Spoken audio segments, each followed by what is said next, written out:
Una, kalinaw. Itong lulungpan nila sa droga, parting badlong una. Peaceful ang barangay, peaceful po ilang pamilya. So, kung linaw ilang pamilya, linaw ang barangay. So, wala na sila magdroga, ano isamok, wala presyon. Kung sa'y kasamok na hitabo sa Digos, murag yapon na rin. Magrangrang og mga motor, magwarta-wara, wara-wara, magbuntag og inom, suroy-suroy, murag yapon. Which is mahimong gubot sa barangay. Napansin ni Mukap ang kalahian o kamingaw peaceful na sa dihang naang programa o gi-undergo sila aning rehabilitation process. Ang kapatagan peaceful yun kayo sukat pa sa una. Wala lang yung droga, nanay karsada. Mauna yung mga resulta sa atong kalabuan. So kaakibat ni tanan, kung mulambo ang lugar, nakibat lungon. Naibisyo. Natanan. Importante lang disiplina. Ikaduha, mga ginikanan, masabtan sa mga ginikanan. Ilang i-monitor ilang mga anak. Ilang pasagdan. Hindi mga bata, nagtuon na sila nga nasuko ta sa ila, wala ta masuko. Kundi salamat sila sa gobyerno, ang mayor, sa atong siyudad sa Digos, nga doon ay programa nga samaan nagpasabot na nga pinangga sila. Dili gusto atong mayor, dili gusto ang barangay nga may tumpawak sila sa dalan nga dili mao. Diin mahimo silang kriminal, mahimong kawatan pagabot sa panahon. Una nga wala lang nila masabti ang mensahe sa dakbayan sa Digos o sa barangay. Kita concern ta sa ilang mahayag nga kaugmaon. Kay wala pa tay pagpakabana sila, pasag na to. Ano mo na yung mga matay na bisyo na sila diya. Ay lahat ng bisyo. Kani dakbayan sa Digos, ibalo man tantanan nga ginapusil ang adik. Pusir, user ginapusil biya. Gusto sila nga mausab. Muna nga, ingon ako, pinangga sila. Kaya itagaan silang bili sa atong dakbayan sa Digos, dakbayan sila bili sa barangay.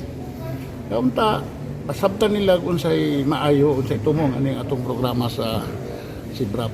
Okay. Kap, among nasayran Kap, nga naay una nang ni-graduate sa Quinta Kapin, then nadungagan og 22. Sa imong assessment diri sa barangay Kaputagan Kap na pag. Dagan pa. Okay. Ako, dili mo ko para ng uban nga maingon nga Wala na. kanang wala na, niya clear, di ko mo kontinto anang clear.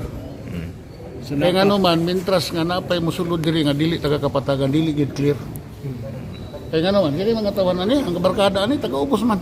Atong puros rami taga Kapatagan sa una, nabay siya bo diri wala man. Nagsugod ning siya bo, nga di ng mga bata, nakabarkadag taga-ubos. Ya, tanawan ang ganggang sa eskwelahan. Kamong tanan, ay balong yun mo sa nang ganggang, kapasamo ka ng Digos, nanay mamato diha.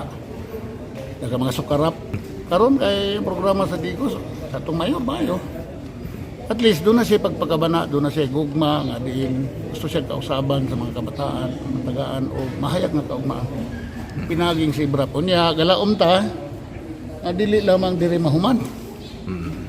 Unta na apay dugang nga suporta ni ini nga edukasyon baka livelihood program dili udi baka og estudyante matagaan ni sila og kahigayunan nga makahuman silang pag-eskwela.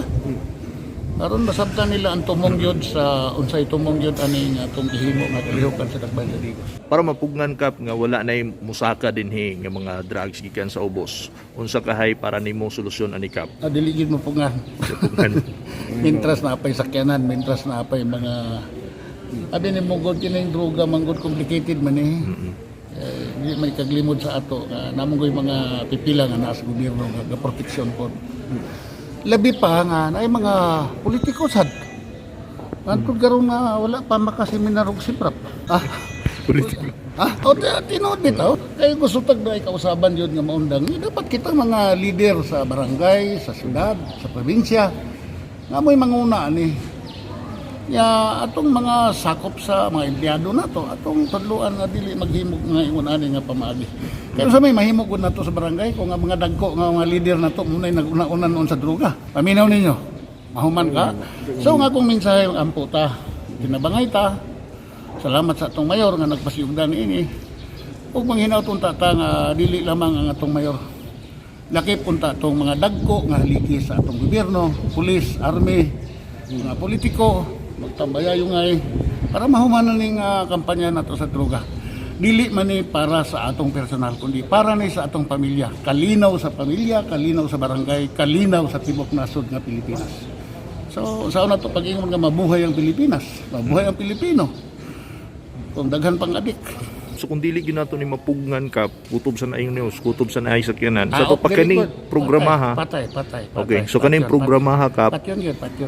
Off the record. dili gyud ni makapaundang kani nga programa Dili ka. gyud. Okay. Dili yun. So, usa sa mga dako nga bintahan ani kung matagaan ni sila og kahigayunan nga dili lamang diri mahuman. Kung dili taga kahigayunan makahumag eskwela kung mo padag eskwela. Kung dili na mo eskwela, livelihood assistance. Nga i-monitor yun. Kung minsay kang mayor, salamat kayo kang mayor, kang vice mayor, tibok official dam sa Dakbayan sa Digos. Nagpahigayon og yung ani nga programa nga diin atong gigiyahan ang atong mga batanon. Nagpaila lamang kana nga dunay pagpakabana ang atong mayor sa Digos. Pinangga niya ang kabataan at dili gusto sa atong mayor nga may tumpawag sa daotang bisyo ang atong kabataan. Tungod kay nasabtan sa atong mayor nga ang kabataan mo atong paglaom sa umaabot nga henerasyon sa atong Dakbayan sa Digos.